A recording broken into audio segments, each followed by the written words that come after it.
Você já olhou para alguém pecando e sentiu aquele alívio discreto? Não houve julgamento em voz alta, foi só uma sensação interna, quase imperceptível. Pelo menos eu não faço isso. E logo em seguida veio a justificativa. Estou só tendo zelo. Isso é tudo menos zelo. Isso é o fariseu dentro de você falando. E o problema é que ele não mora nos que estão longe de Deus. Ele mora nos que estão mais perto, nos que mais estudam, nos que mais se dedicam. A psicologia explica como ele chegou lá, e a Bíblia mostra exatamente o que ele está fazendo com a sua fé. A gente construiu uma imagem dos fariseus que não é real. A gente os trata como vilões, mas se você voltasse no tempo e conhecesse um fariseu, você provavelmente o chamaria para liderar algum ministério na sua igreja. Eles eram os mais dedicados, os mais comprometidos com a palavra de toda a sociedade judaica. Jejuavam 2 vezes por semana, davam dízimo de tudo, tinham a Bíblia na ponta da língua. O problema não era o que eles faziam, era o que estava embaixo de tudo aquilo. Paulo conhecia esse sistema por dentro, porque ele era esse sistema. Em Filipenses 3:6 ele diz: "Quanto à justiça que há na lei, irrepreensível."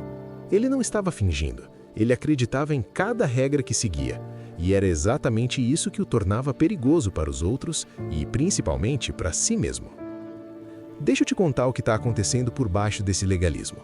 A vida é incerta. Deus é soberano, o que significa que você não controla o que acontece. E a graça não pode ser conquistada nem prevista. Para uma pessoa que precisa de controle para se sentir segura, isso é insuportável. A psicologia chama isso de intolerância à incerteza, um dos principais motores do transtorno de ansiedade generalizada. Quando o cérebro não suporta o que não pode prever, ele cria sistemas de controle. E a religião oferece o sistema mais sofisticado que existe. Se eu me comportar bem, estou protegido. Se eu orar o suficiente, Deus age. A incerteza some, mas só na aparência. Tim Keller chamava isso de transformar Deus num parceiro comercial. Você entrega a obediência, ele entrega a bênção. E quando o contrato falha, você entra em colapso, ou aperta ainda mais as regras. O fariseu não é uma pessoa má, é uma pessoa com medo que encontrou na religião a ilusão de controle mais convincente que existe. Se isso está tocando em algo que você reconhece em si mesmo, compartilhe esse vídeo com alguém que também luta com isso. A maioria das pessoas nunca ouviu ninguém nomear isso com clareza. E se inscreve no canal, porque toda semana a gente volta aqui com psicologia, Bíblia e as perguntas que ninguém faz em voz alta. Paulo escreve em Romanos 10:3 sobre Israel, mas poderia estar escrevendo sobre você. Procurando estabelecer a sua própria justiça, não se sujeitaram à justiça de Deus. Eles estavam procurando. O problema não era preguiça, era direção. A psicologia chama isso de motivação extrínseca, quando você age não pelo valor interno da coisa, mas pela recompensa que promete. Pesquisas mostram que pessoas com motivação extrínseca altamente ativa precisam de validação constante para manter o comportamento. Quando a validação não vem, o sistema entra em colapso. Hernandes Dias Lopes fala que a justiça própria é o pecado mais difícil de enxergar, porque vem com versículos, com disciplina, com histórico de sacrifícios. Quem está dentro dela tem provas do quanto se esforçou, e por isso não consegue ouvir o diagnóstico. Mas como você sabe que existe um fariseu dentro de você? Não é pelos pecados óbvios, mas pelos padrões que você nunca parou de nomear. Você sente um alívio quando alguém peca mais do que você, e a psicologia chama isso de comparação social descendente. O cérebro usa o erro do outro para regular a própria autoestima. Não é alegria, é anestesia temporária. A sua paz espiritual depende de como foi a sua semana com Deus. 2 dias sem ler a Bíblia e aparece uma sombra. Isso não é sensibilidade espiritual, é autoestima condicional.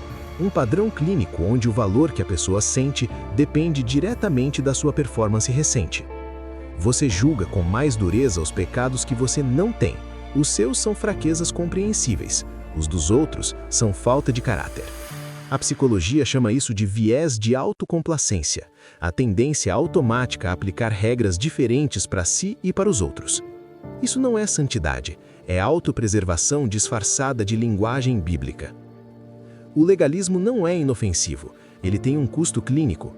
Pesquisas sobre perfeccionismo mal adaptativo mostram que pessoas que condicionam o seu valor à performance apresentam taxas significativamente maiores de ansiedade crônica, burnout e depressão. Não porque são fracas, mas porque o sistema que escolheram para se sentir seguras nunca descansa. Não tem ponto de chegada. Sempre há mais uma regra a cumprir, mais um nível a atingir. Tim Keller observa que a alegria é impossível dentro do legalismo, porque a alegria pressupõe descanso, e o fariseu nunca pode descansar. Ele sempre deve mais uma obediência. Jesus não respondeu ao sistema farisaico com mais regras, respondeu com uma frase que derrubou o sistema inteiro. Bem-aventurados os pobres de espírito, porque deles é o reino dos céus. O reino não começa com quem tem mais, começa com quem reconhece que não tem nada. Sinclair Ferguson diz que a graça é exatamente o que o legalismo não consegue processar, porque ela age apesar do esforço, não por causa dele. Para quem construiu toda a identidade em cima da performance, a graça não é libertadora, é ameaçadora, porque desativa o único sistema que essa pessoa conhece para se sentir segura. E Paulo, depois de Damasco, chamou todos os seus méritos de lixo, não por autodesprezo, mas porque encontrou algo tão maior que os méritos deixaram de importar. A diferença entre santificação bíblica e legalismo não está no comportamento, está na origem dele. 2 homens podem orar todo dia.